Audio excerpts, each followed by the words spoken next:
Shalom keluarga damai dan sobat Samas.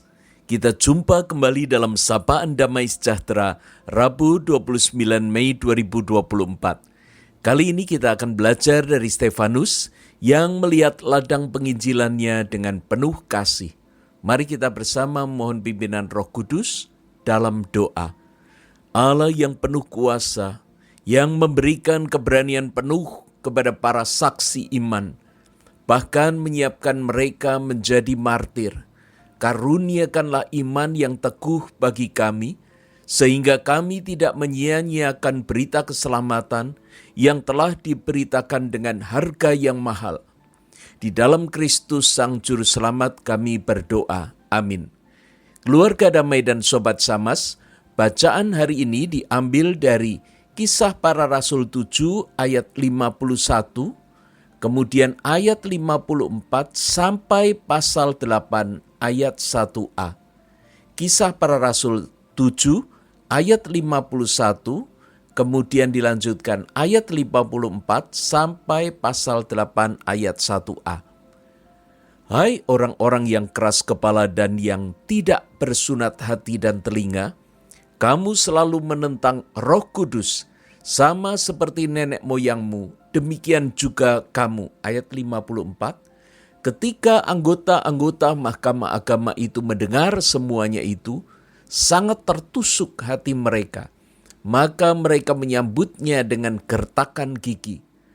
Tetapi Stefanus yang penuh dengan Roh Kudus menatap ke langit, lalu melihat kemuliaan Allah dan Yesus berdiri di sebelah kanan Allah.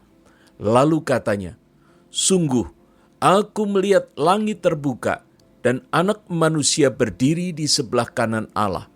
Maka berteriak-teriaklah mereka dan sambil menutup telinga serentak menyerbu dia. Mereka menyeret dia keluar kota lalu melemparinya. Dan saksi-saksi meletakkan jubah mereka di depan kaki seorang muda yang bernama Saulus. Sedang mereka melemparinya, Stefanus berdoa, katanya, "Ya Tuhan Yesus, terimalah rohku." Sambil berlutut ia berseru dengan suara nyaring, "Tuhan, janganlah tanggungkan dosa ini kepada mereka." Dan dengan perkataan itu meninggallah ia. Pasal 8 ayat 1a, Saulus juga setuju bahwa Stefanus mati dibunuh.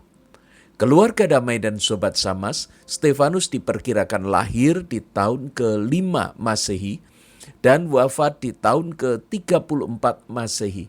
Stefanus masuk dalam kelompok martir perdana ketika diseret ke Mahkamah Agama Yahudi dengan dakwaan penistaan agama. Namun di sana ia malah dengan berani membongkar kebobrokan orang-orang Yahudi itu. Hingga akhirnya dia dijatuhi hukuman mati atau dirajam. Kematian Stefanus sebagai martir Kristus disaksikan langsung oleh Saulus dari Tarsus, seorang ulama Yahudi dari kelompok Farisi yang kemudian menjadi pengikut Yesus dan kita kenal sebagai Rasul Paulus. Sebagai seorang diakon, Stefanus dipilih untuk membantu mengelola penyaluran santunan kepada janda-janda dari golongan umat Kristen berbahasa Yunani. Ia adalah salah seorang di antara 7 diakon yang dipilih para rasul untuk menyalurkan bantuan pangan dan santunan lain kepada warga termiskin dari gereja perdana. Bahkan menurut Kristen Ortodoks, Stefanus adalah diakon yang paling tua umurnya, sehingga ia digelari dengan nama penghulu diakon. Para diakon ini dipilih sebagai respon atas munculnya keluhan di kalangan orang Yahudi Helenis, yaitu orang Yahudi yang berbudaya dan berbahasa Yunani, yang merasa bahwa janda-janda dari golongan mereka disepelekan, sementara janda-janda dari golongan Yahudi didahulukan dalam urusan pembagian santunan yang didanai oleh jemaat. Ada 3 hal penting yang dapat kita pelajari dari Stefanus. Yang pertama adalah konsistensi Stefanus dalam pemberitaan Injil. Dalam khotbahnya, Stefanus sangat keras mengecam keyakinan dan adat istiadat turun-temurun umat Yahudi. manakala ia berkata bahwa Allah tidak berdiam di dalam bangunan buatan tangan manusia. Ini mengacu pada bangunan bait Allah.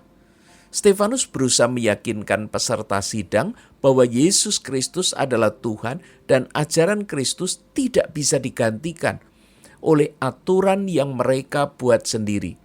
Karena itu segala bentuk penentangan terhadap Kristus maupun ajarannya merupakan pengingkaran terhadap iman mereka sendiri.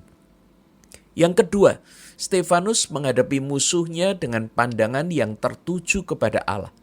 Terjemahan Baru 2 menggambarkan kemarahan anggota Mahkamah Agama itu dengan kata hati mereka sangat tertusuk. Mereka menyambutnya dengan kertak gigi. Sementara bahasa Indonesia sehari-hari menerjemahkan mereka sakit hati dan marah sekali kepadanya. Namun ayat 55 mencatat, tetapi Stefanus yang penuh dengan Roh Kudus itu menatap ke langit, lalu melihat kemuliaan Allah dan Yesus berdiri di sebelah kanan Allah. Keadaan sulit yang menekan bisa membuat seseorang dikuasai amarah dan kebencian yang luar biasa. Atau sebaliknya, yaitu dicekam ketakutan sehingga meninggalkan panggilannya. Namun tidak demikian dengan Stefanus. Dia memandang kepada Allah yang memberinya kekuatan yang luar biasa, sehingga ia tetap setia dan berani menjalani panggilannya.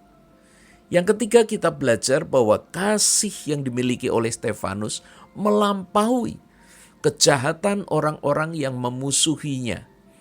Bagaimana mungkin seorang yang dirajam karena ketidakadilan bisa mengampuni pelaku yang melemparinya dengan batu? Dengan kekuatan Allah, Stefanus berlutut. Ia berseru dengan suara nyaring, "Tuhan, janganlah tanggungkan dosa ini kepada mereka." Lalu ia mati. Keluarga damai dan sobat Samas yang dikasihi Tuhan, konsistensi Stefanus untuk memberitakan Injil sampai akhir hidupnya ini telah membuahkan hasil orang-orang yang bertobat. Dan salah satunya adalah Paulus. Bagaimana jika Stefanus ketakutan? Mungkin dia selamat dari kematian, namun pemberitaan Injil juga tertunda. Bagaimana jika ia marah, bahkan menyumpahi orang-orang yang merajamnya? Apakah Allah akan mengabulkan sumpah serapah atau kutukannya? Dan apakah para musuhnya akan bertobat? Sobat Samas dan keluarga damai, hanya kasih sejati yang bisa menyelamatkan. Sama seperti kasih Kristus yang rela memberikan nyawanya bagi keselamatan kita. Kini rindukah Anda untuk memiliki kasih seperti Stefanus? Kiranya Allah memampukan kita semua. Mari kita berdoa. Allah Bapa yang telah mengutus orang-orang yang mengasihi kami dan membawa kami kepada Kristus. Kami bersyukur atas kegigihan dan ketulusan mereka, sehingga kami boleh dibawa kepada keselamatan. Kiranya Bapa juga mengaruniakan hati yang sama, agar kami boleh membawa orang-orang di sekitar kami datang kepadamu. Di dalam nama Yesus kami berdoa. Amin.